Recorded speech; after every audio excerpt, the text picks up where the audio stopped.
G'day everyone. A little bit like Liz, I'm going to start off with a bit of a personal narrative, take you on a bit of a journey with me.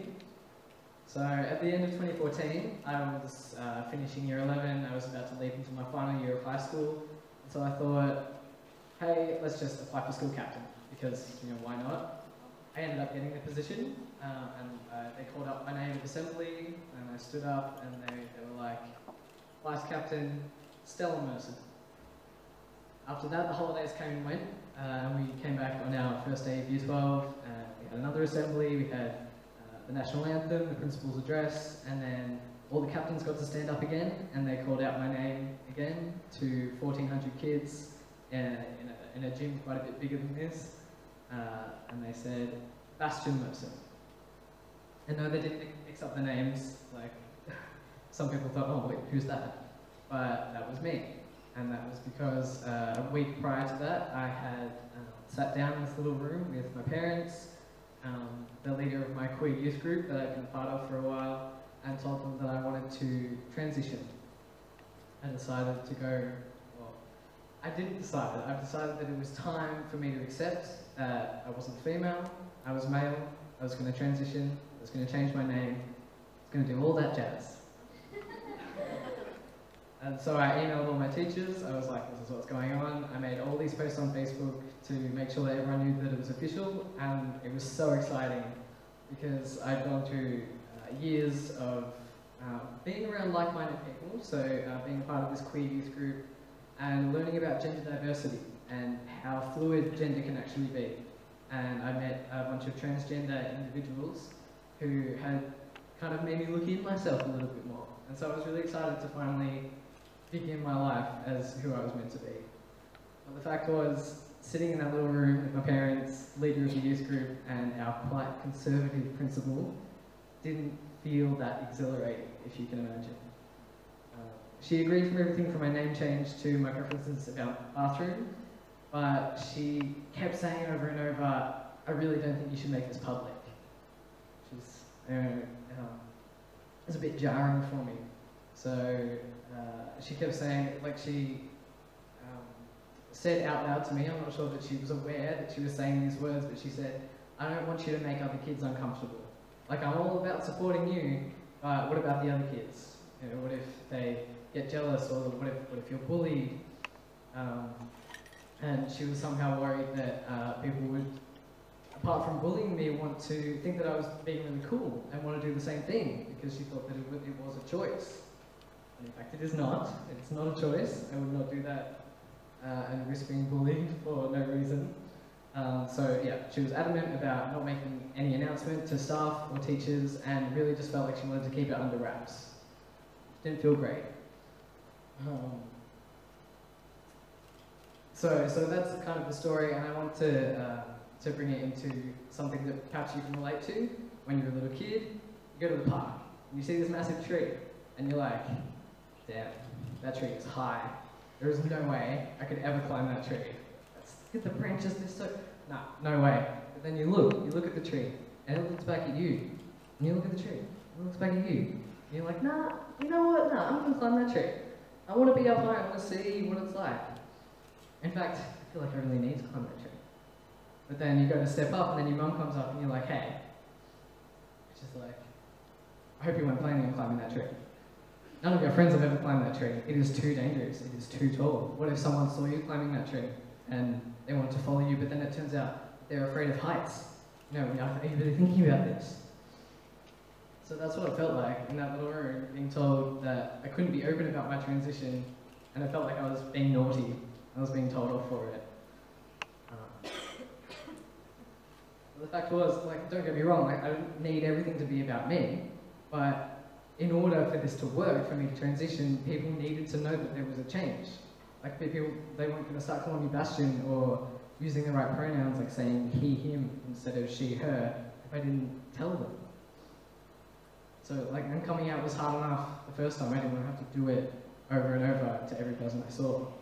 So I guess it was convenient that I got the school captain position, because all those people, 1,400 kids in this gym, saw someone go up in a tie who a minute ago thought that she was a girl, and then be introduced with a boy's name. And they would know that that person's name is Bastian, and that was it. And he wasn't ashamed. But after that assembly, I did a bit of maths and realised that 0.6% of the population does identify as transgender. Doesn't seem like that much, but in a room full of 1,400 kids, imagine this is the gym, there was maybe, I didn't count that, there was about 8 kids in that gym who I thought might have looked at me, someone who they thought was a girl, having a boy's name, and connected the dots and thought, hey, maybe I'm not alone. So that was kind of important for me. And throughout that year I did a whole lot of school talks as well, and I went around with the leader of the youth group, and I heard him talk about trans people in a way that I'd never really heard. And he had this one anecdote that said, if a child is bullied at school for their cultural background or for their religion, often they'll go home and they'll be surrounded by people with the same kind of experience, who have experienced the same stigma, and they can relate. But if a child is bullied for being gay or for being transgender, they don't get that luxury. They don't get to go home and talk about it. And in some cases, not for me, fortunately, I have a very supportive family, thank you very much. But some kids will go home and experience the same kind of abuse that they get from teenagers, and they get it from their parents. And if that doesn't happen, they get ignored, or they simply have to hide who they are, which it can be just as damaging. Yeah, because, you know, as humans, we need people to relate to. We need to be able to share our experiences with someone who gets it. And at the very, very least, we need to know that these people exist. So, I would like a bit of audience participation. Hands up here, who knows of a celebrity who identifies as gay or lesbian? Oh, look at that, most of the crowd. I love it. Hands down. Now, how many people know of a celebrity who identifies as transgender, who is not Caitlyn Jenner? Hey. I know, right? So, up until a couple of years ago, trans representation in the media was shocking. It was just so bad. It was all guests on Jerry Springer, and it was a punchline of a joke. Or there's this one SBS documentary that circulates about the ladies in Thailand. You might have seen it.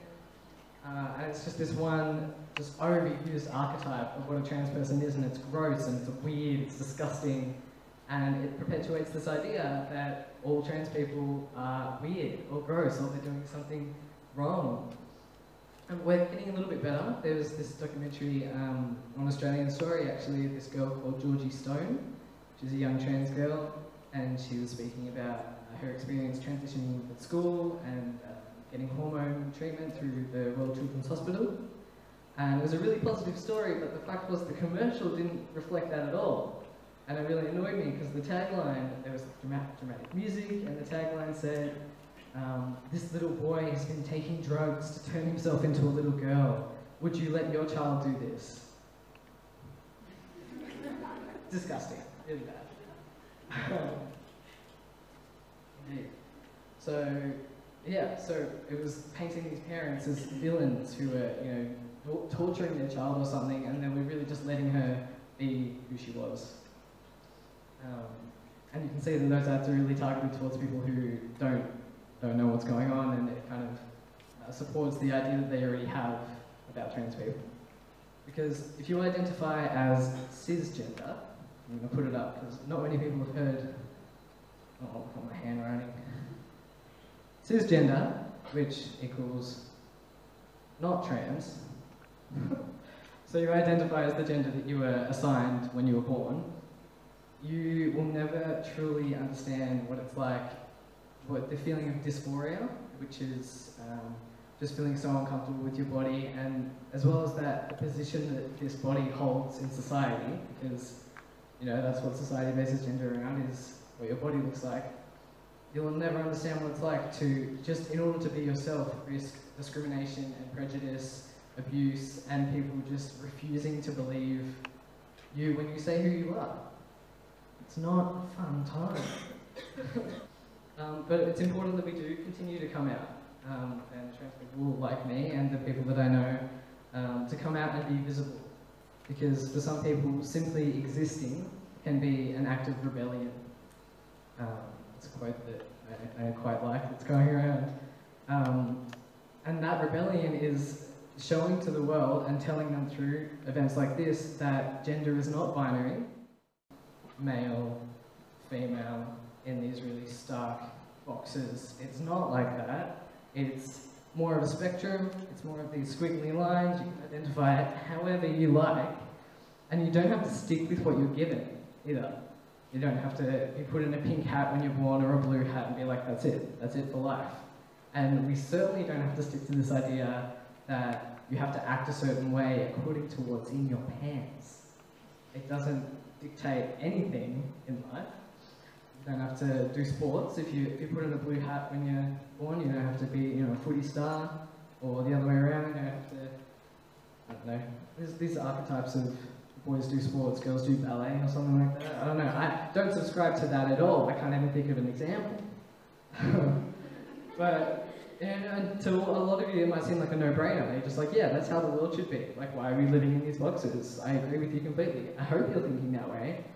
But the fact is, society is just not there yet. And you can tell with the language that we still use. An example that springs to mind there is tampon ads. 100% all of the time, always directed at women. The ads feature women. Makes sense, it's what we're taught from when we were born.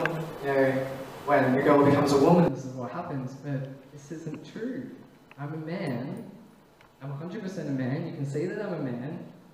Not necessarily. Not everyone looks the way they feel on the inside, but I have experienced the need for a tampon.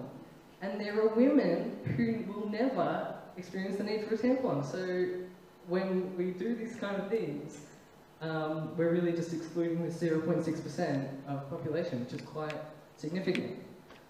Another one, more simple, I think you've heard it tonight, is ladies and gentlemen. When we do that, actually, when we say that, it's excluding 0.4% of the population who identify as non-binary, which is, in the middle, somewhere around this graph. It's a real thing. People identify, completely outside of those boxes.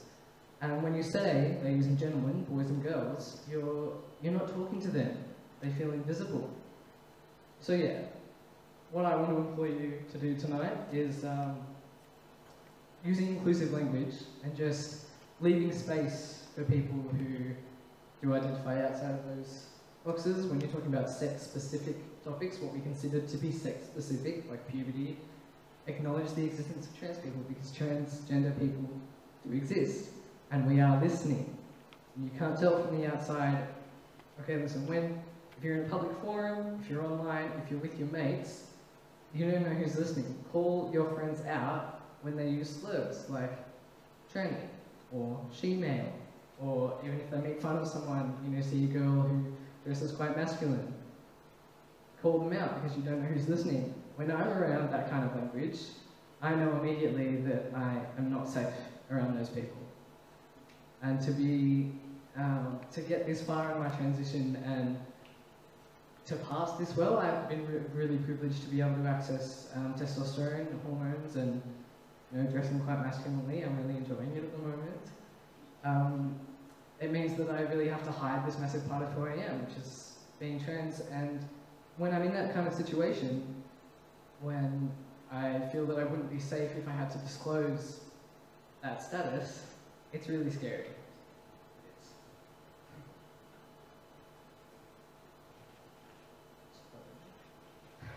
What we really need to do is just bring this issue into the open so that people like me don't have to feel that scared, because the issue isn't scary. It's not this massive big thing that we just don't talk about.